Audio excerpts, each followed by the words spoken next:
Você sabia que o Flamengo entrou na disputa com o Palmeiras pelo lateral direito Munhoz, que pertence ao Atlético Nacional? No vídeo de hoje do canal do Nicola, vou repercutir essa informação que eu trouxe com exclusividade lá no meu blog no Yahoo. Também quero te contar sobre o que há de verdade em Yaya Touré no Botafogo.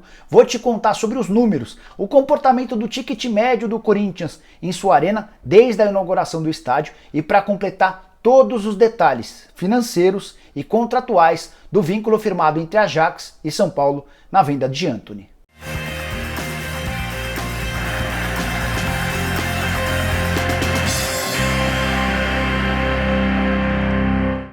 Fala aí pessoal, sou o Jorge Nicola, bem-vindo a mais um vídeo do meu canal. E antes de começar a te atualizar sobre as informações de Flamengo, São Paulo, Corinthians e Botafogo, quero dizer que esse vídeo é um oferecimento de OneFootball, o aplicativo que você tem que usar para se manter bem informado sobre as coisas do seu time do coração. E por que o OneFootball é tão legal? Porque você baixa e indica para qual time você torce. A partir daí, toda vez que surgir uma notícia importante, seu telefone vai te mostrar, através do OneFootball, o que está rolando de mais importante com ele. Tá? Para você ter o OneFootball, você não vai gastar nenhum real e é super simples. É só pegar na descrição desse vídeo o link, você baixa no seu celular, não vai gastar nada e vai se manter super bem informado, especialmente sobre as coisas do seu time do coração. Quero começar o vídeo falando sobre Yaya Touré, que se tornou nos últimos dias alvo de especulação no Botafogo. Sim, de acordo com a rádio CBN do Rio de Janeiro, existem conversas entre as partes. E isso já foi suficiente para que o torcedor do Botafogo, super empolgado com a possibilidade, emplacasse 3 hashtags nos top 10 do Twitter. As 3 hashtags, obviamente, ligadas à possibilidade do Yaya Touré jogar no Botafogo. Cara de 36 anos de idade, currículo extremamente vencedor, passou por Barcelona, Manchester City e está livre depois do fim de seu contrato com um time chinês de difícil nome, Qingdao Huanghai. Acho que é assim que se pronuncia. Pois bem, entrei em contato com uma fonte minha, uma pessoa importante dentro do departamento de futebol do Botafogo, para entender o que há de verdade em cima dessa história. E a declaração desse dirigente foi a seguinte, abre aspas, houve uma conversa com um empresário, situação ainda não totalmente clara, fecha aspas. A grande preocupação do Botafogo é saber se de fato o Yaya Touré toparia jogar no Brasil, mais especificamente no Botafogo, diante da realidade financeira do clube. Muito, mas muito diferente, por exemplo, da que ele tinha na China ou nos tempos de Inglaterra ou Espanha. Então, a preocupação é de não passar para o torcedor do Botafogo. A expectativa de que o Yaya Touré pode vir sem ter a confirmação que de fato ele topa baixar bem sua pedida salarial para jogar no Botafogo, algo que aconteceu recentemente com o Honda. Já tem muito torcedor botafoguense empolgado com a possibilidade de ter um meio-campo formado por Yaya Touré e Honda, 2 jogadores com um currículo extremamente vencedor, com passagens por alguns dos principais clubes, embora com bastante idade, Honda com 33 anos, o Yaya Touré com 36. Então o Botafogo está em fase de namoro, está conversando com esse empresário, quer saber se de fato o Yaya Touré toparia vir para o Brasil. Se existir essa perspectiva de que ele topa, de que não vai querer ganhar muito, o Botafogo vai tentar montar uma engenharia financeira para contratar o Yaya Touré, mas nesse momento dá para dizer que é só um início de namoro. Quero falar agora sobre a venda de Antony para o futebol holandês, mais especificamente para o Ajax. Ele se transfere para o clube holandês na metade da temporada. Cheguei a gravar um vídeo que eu publiquei nesse sábado contando detalhes do acordo e muito torcedor são paulino contestou os números. Então, para tentar trazer um número mais preciso, com detalhes dessa venda, entrei em contato com um membro do Comitê de Gestão do São Paulo. Esse órgão é aquele muito próximo ao Leco e que ajuda o presidente do São Paulo nas grandes decisões. Para começar, preciso te contar que o Ajax depositará à vista 15 milhões de euros ao São Paulo. Esse vai ser o valor da transferência em definitivo do jogador. O Antony ainda vai ficar com 1 milhão de euros à parte, que não entra nesse valor de 15 milhões de euros. O Antony tinha 10% do valor de uma venda futura. Na teoria ele ficaria com mais do que só esse 1 milhão de euros, mas para que o martelo fosse batido, ele acabou abrindo mão de uma parte. Então o São Paulo embolsa 15 milhões de euros à vista pela transferência do Antony. O Ajax também concordou em comprar 20% dos direitos econômicos que pertenciam ao David Neres e vai pagar por esses 20% 5 milhões de euros. É esse o valor que vai cair à vista nos cofres do São Paulo nos próximos dias, além dos 15 milhões de euros que eu disse agora há pouco a respeito do Antony. Ah, mas você leu em algum lugar que são 7 milhões de euros referente aos 20% do David Neres. Bom, vou te explicar direitinho essa história. 5 milhões de euros à vista e outros 2 milhões de euros condicionados a 2 situações envolvendo o David Neres. Essas situações até são bem simples de serem resolvidas. Na primeira delas, o David Neres precisa alcançar um determinado número de jogos pelo Ajax. Faltam só 4 para a meta ser batida. A segunda missão é ainda mais fácil, basta que o Ajax permaneça na primeira divisão nessa temporada para que o São Paulo receba 1 milhão de euros, mas esses 2 milhões de euros, que vão totalizar 7 milhões pelos 20% do David Neres, são de bônus e só serão pagos na metade do ano, caso essas metas sejam alcançadas. Só recapitulando para você não perder a conta, 15 milhões de euros pagos à vista pelo Ajax pela compra do Antony, 5 milhões de euros pagos à vista pelos 20% do David Neres, poderiam ser mais 2 milhões de euros graças a esses bônus, então a gente está falando de 15 mais 5, 20, mais 2, 22 milhões de euros. Certamente você leu em vários portais brasileiros que a negociação pode chegar até 29 milhões de euros. Isso porque há também a possibilidade de o São Paulo receber bônus por performance do Antony com a camisa do Ajax. E aí não teria nada a ver com o David Neres. Mas esses 7 milhões de euros a que o São Paulo teria direito, como bônus, pela performance do Antony, são alguns deles praticamente impossíveis. Essa pessoa do comitê de gestão me contou alguns detalhes desse acordo, mas é só para você entender o grau de complexidade. Um desses itens seria de que o Antony se tornasse bola de ouro vestindo a camisa do Ajax. O outro deles, de que o Ajax fosse campeão da Champions League enquanto ele vestisse a camisa do clube holandês. Outra meta seria de que o Antony se tornasse artilheiro do campeonato holandês. Logo, o Antony que tem só 6 gols em 48 partidas pelo time principal do São Paulo. Outro item que eu consegui descobrir, esse talvez o mais realista de todos, de que o Ajax chegasse pelo menos às semifinais da Champions League. Se isso acontecesse, o São Paulo teria direito também a um bônus em cima dessa performance. Então, torcedor do São Paulo, não conte muito com esses 7 milhões de euros de bônus relacionados à performance do atacante. O que dá para garantir é que 15 milhões de euros serão pagos à vista pela compra do Antony, outros 5 milhões de euros serão pagos à vista pela compra do David Neres, aqueles 20% que ficaram da antiga negociação. Tem mais 2 milhões de euros de performance relacionados ao David Neres, esses também estão bem acessíveis. Os outros 7 milhões de euros por performance do Antony são praticamente impossíveis.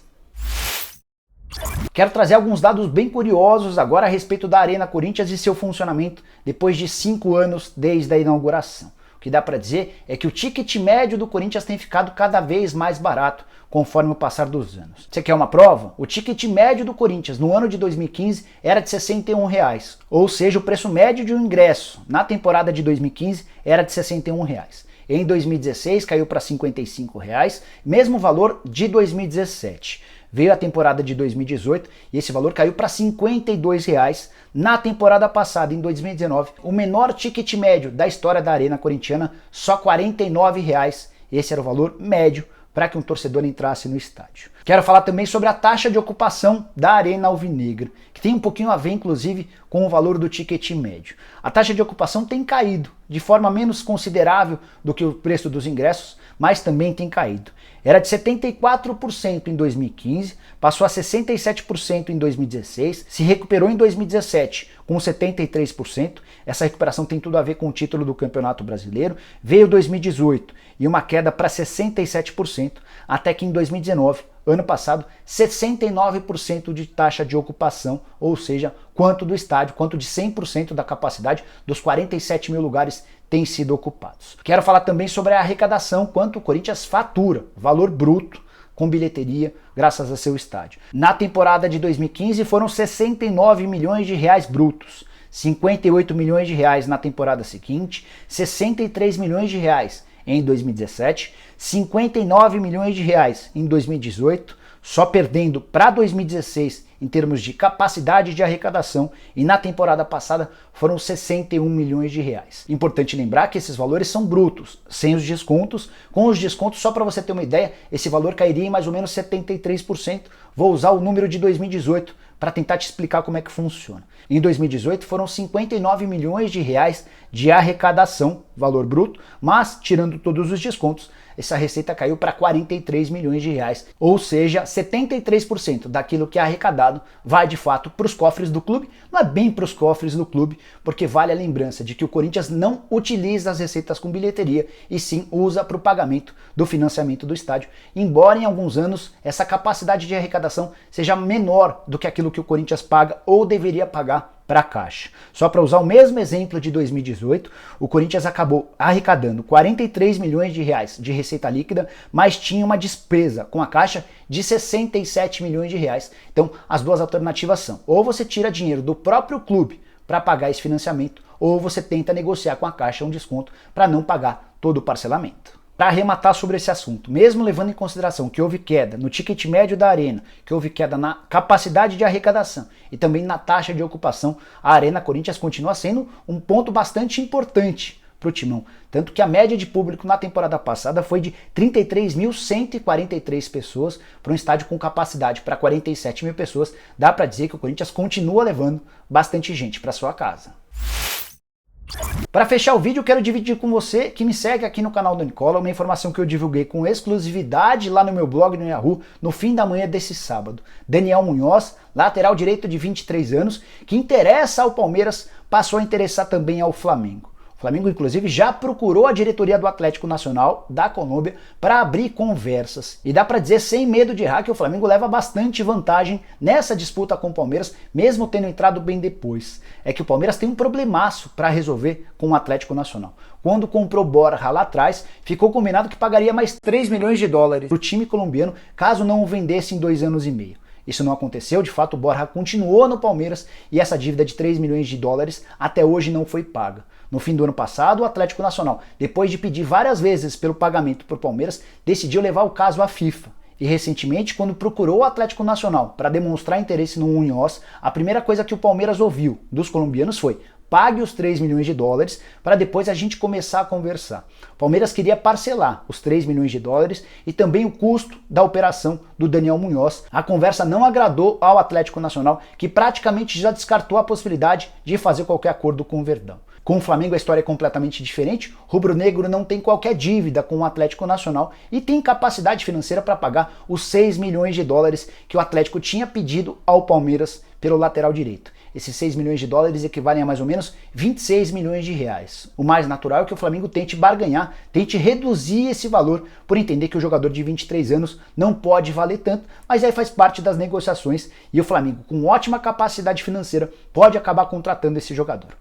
Informação importante, o Jorge Jesus já aprovou a contratação do Daniel Munhoz e a lateral direita é a única posição que falta entre todos os reforços pedidos pelo técnico português, que já recebeu 2 zagueiros, o Léo Pereira e o Gustavo Henrique, que já recebeu um primeiro volante, Thiago Maia, e recebeu todos os reforços que queria do meio para frente, com direito à compra em definitivo do Gabigol, as chegadas do Pedro e do Pedro Rocha, tem também o Michael e companhia limitada. Se você não conhece o Daniel Munhoz, saiba que esse lateral direito de 23 anos é dos mais ofensivos da América do Sul. Com a camisa do Atlético Nacional, onde ele chegou na temporada passada, foram incríveis 7 gols nos primeiros 21 jogos. Tudo isso na temporada passada, nesse ano em 3 partidas, 1 gol marcado. O Flamengo monitora, o Flamengo conversa, o Flamengo abre negociações e espera fechar com o Daniel Munhoz nos próximos dias. Bom, pessoal, eram essas as informações que eu queria dividir com vocês. Espero que tenham curtido o vídeo e deem um like por aqui. Quem ainda não se inscreveu no canal do Nicola é bem fácil. Só apertar esse botãozinho vermelho que sempre aparece por aqui. Aproveita e aperta o sininho para ser notificado toda vez que eu fizer vídeo novo ou live. E use o espaço para comentários para deixar sugestão, opinião, pergunta, dúvida, seja lá o que for. Beleza? A gente se vê numa próxima. Até!